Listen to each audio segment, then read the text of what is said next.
শোনো, আজ রাতের ট্রেনে আমি পুরী যাব, তুমি আমার সঙ্গে যাবে। আচ্ছা মা, সন্ধ্যের মধ্যে তৈরি হয়ে নেবে। ঠিক আছে মা।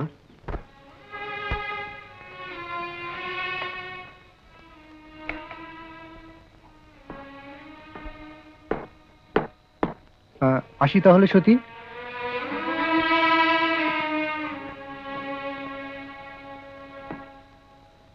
কোথায় যাচ্ছ? কেন, পুরীতে। পুরীতে? কে কে? আমি আর মা। তুমি আর মা? কই, আমাকে তো কেউ কিছু জানাওনি তোমরা। সে কি, তুমি জানতে না? ও তাই নাকি? এটা তো বড় অন্যায় হয়ে গেছে। আচ্ছা, আমি তো তোমাদের বাড়ির বউ, আমি তোমার স্ত্রী। আমাকে আমাকে এভাবে একলা ফেলে যেতে তোমার একটু খারাপ লাগবে না? না না না, সে কি কথা, তুমি থাকবেই বা কি করে। দাঁড়াও দাঁড়াও, আমি আমি মাকে বলে আসি। না। কি না? বলতে হবে না তোমার মাকে। আমি যেতে চাই না তোমাদের সঙ্গে। আমি একলাই থাকবো, খুব আরামে থাকবো, কোনো কষ্ট হবে না আমার। হ্যাঁ, মাও সেই কথাই বলছিল, 5-6 দিনের মধ্যেই তো ফিরবো আমরা। সোনা, যাই মা।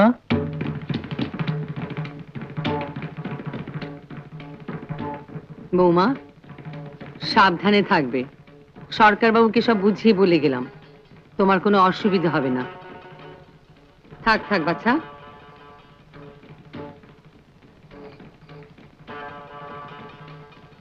মানুষ ছিল বলেই যাওয়া, নইলে কি আর এই সময় সংসার ফিরে যায়। চলো সোনা, এরপর ট্রেনে দেরি হয়ে যাবে। কি হলো, চলো।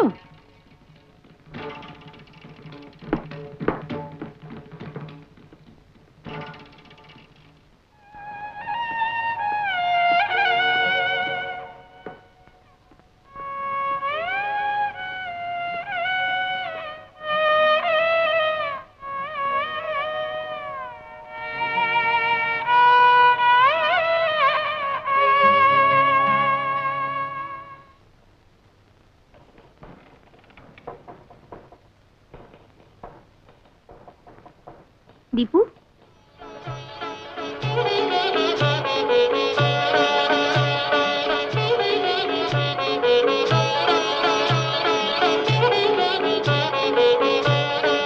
কি চিনতে পারছো না? ভেতরে আসতেও বলবে না? এসো।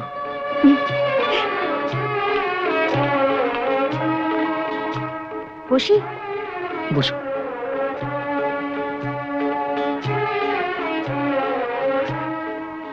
খুব জমিয়ে অফিস করছো দেখছি।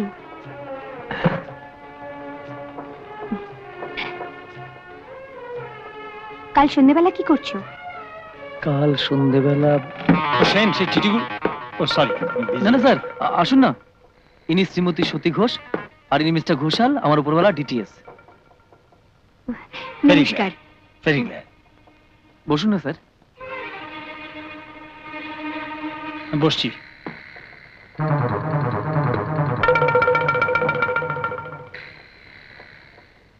আপনার যিনি স্বামী, আপনাকে যিনি স্ত্রী হিসেবে পেয়েছেন, আমি তার সৌভাগ্যকে কি বলে ঈর্ষা করি মিসেস ঘোষ।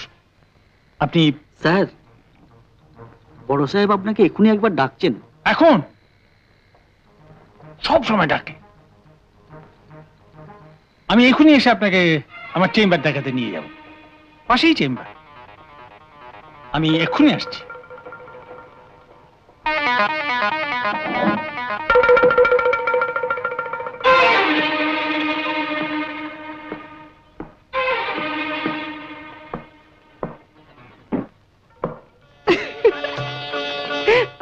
হাসছো যে?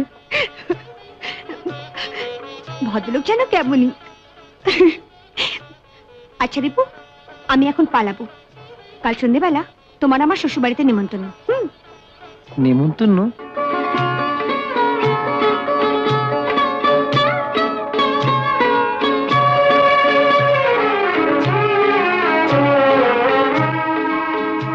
বসো।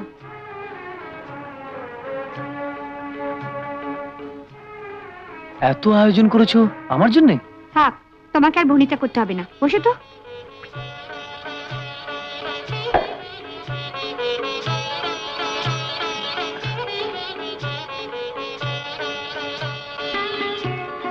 তোমরা খুব সুখে আছো না সত্যি?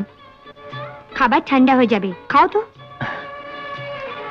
তোমার শাশুড়ি কেমন লোক গো? খুব ভালো। বৌমা কোথায়?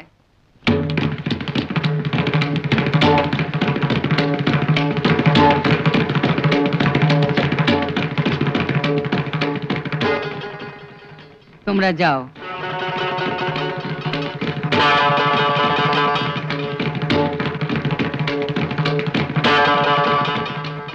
ওকে। ও দীপঙ্কর। কে? দীপঙ্কর কে? ও দীপু, আমরা কালীঘাটে একই বাড়িতে ভাড়া থাকতাম। জানো সত্যি হলো কি? ও, তুমি ব্যস্ত? ঠিক আছে, আমি পরে বলবো। না, তা বেশ, সময় সুযোগ বুঝে এই পুরনো বন্ধুটিকে খালি বাড়িতে ডেকে এনেছো তো? আজ ওর জন্মদিন। যার তার জন্মদিন করবার জন্য কি তোমাকে ঘোষ বাড়ি বউ করে আনা হয়েছে? না না, আসলে আমি বসবার ঘরে অপেক্ষা করছি, তোমার সঙ্গে আমার কথা আছে। সত্যি আমি তাহলে যাই? না, তোমার জন্মদিনে আমি তোমাকে নিমন্ত্রণ করে এনেছি। তোমার মুখে খাবার না রুচলো, তোমাকে খেয়ে যেতেই হবে। সত্যি? নইলে আমি কিন্তু তোমার চোখের সামনে বিষ খেয়ে মরবো। সত্যি শোনো, আমি না, বসো খাও। বাতাসির মা, বাতাসির মা। কি বৌদিমণি? এনার খাওয়া হয়ে গেলে এনাকে আমার ঘরে নিয়ে গিয়ে বসাবি। তুমি যাবে না কিন্তু, খাও।